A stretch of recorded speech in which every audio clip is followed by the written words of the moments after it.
And lastly, number 3, ano-ano ang prinsipyo na kailangan nating malaman para magkaroon ng saysay ang ating buhay? Significant life comes through service. Ang buhay na kasiyasiya at may kabuluhan ay nanggagaling sa paglilingkod. Tuloy natin yung John chapter 12. Ang sino mang gustong maglingkod sa akin ay dapat sumunod sa akin. At kung nasaan ako, naroon din dapat siya. Ang sino mang naglilingkod sa akin ay pararangalan ng Ama. Narealize ko na ang resulta ng pagiging patay natin sa sarili ay paglilingkod sa Diyos. Ang pagpatay sa sarili ay pagtakwil ng mga plano na hindi ayon sa kalooban ng Diyos. Ang pagtakwil sa sarili ay pagsunod at pagsama na sa Panginoong Hesus kahit saan siya pumunta at kung ano ang gusto niya. Hindi na ikaw ang masusunod sa sarili, kaya't ang pakikisama at pagsunod mo sa Panginoong Hesus ay magbubunga ng paglilingkod sa Kanya at sa kapwa. Hindi ka makakapaglingkod sa Kanya kung malayo ka. Sige Lord, diyan ka ha. Ako dito. Kanya-kanya tayo ng gagawin. No. Kung hiwalay ka sa Panginoong Hesus, ay wala kang magagawa na significant sa buhay mo. Narealize ko na kailangan mong sumunod sa Panginoong Hesus kahit pa nga sa krus. Ang pagsunod mo ay may kasamang suffering. Paano nangyayari yon? Halimbawa, may narinig akong testimony ng isa nating kapatid sa Panginoon.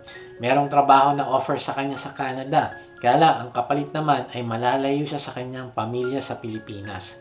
Gusto niya ang opportunity na ito pero alam niya na gusto ng Diyos na i-disciple niya ang kanyang asawa at mga anak. Alam niya na hindi dinisign ng Diyos para sa isang pamilya na magkakalayo. Pangalawa, alam niya na gusto ng Diyos na lumago siya sa kanyang relasyon sa Kanya sa pamamagitan ng discipleship group. Naisip niya na mahihinto ang pag-attend niya ng discipleship group kaya nag-decide siya na wag nang tumuloy. Praise God dahil sa desisyon niya na ito ay nagkaroon siya ng mas makabuluhang buhay. Significant life. Lumago siya at ang kanyang pamilya sa Diyos. Ngayon ay nagli-lead na rin siya ng sarili niyang D-group.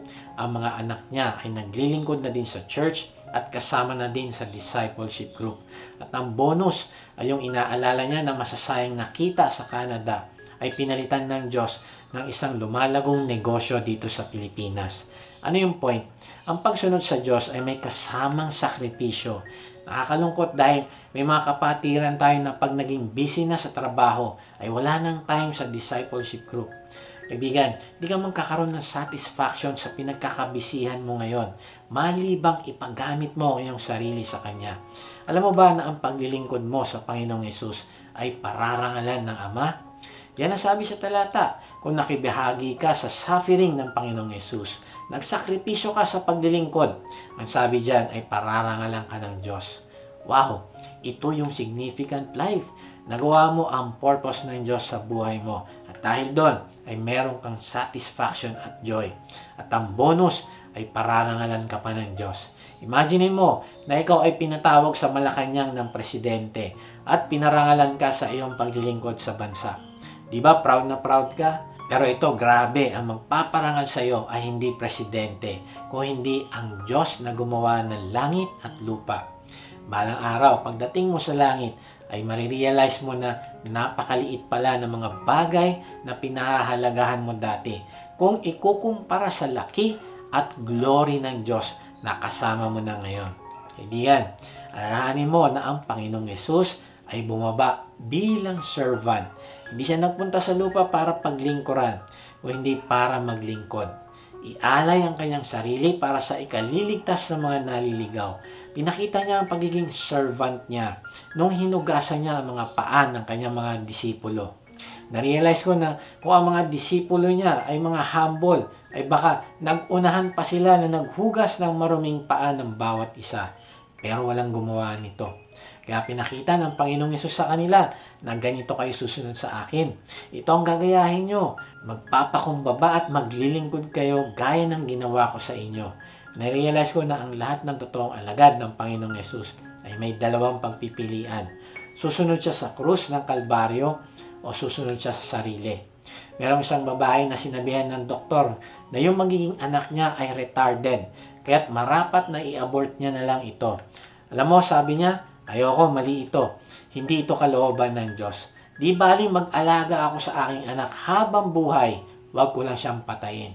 Di baling magsakripisyo ako basta sumunod lang ako sa Panginoong Hesus. Kaibigan, gano'n na naglilingkod sa Panginoong Yesus. Kapag ginagawa mo ito, ay makakaramdam ka ng buhay na may kwenta sa mata ng Diyos. Pwedeng isa kang salesman na tumangging mandaya sa customer, kaya tinanggal ka ng boss mo. Kaibigan, hindi ka nawalan. At sa kabaliktaran ay nagkaroon ka pa nga ng reward sa langit dahil pinakita mo na ikaw ay servant niya. Pag nagkita kayo ng Diyos balang araw, sasabihin niya sa iyo, "Well done, good and faithful servant."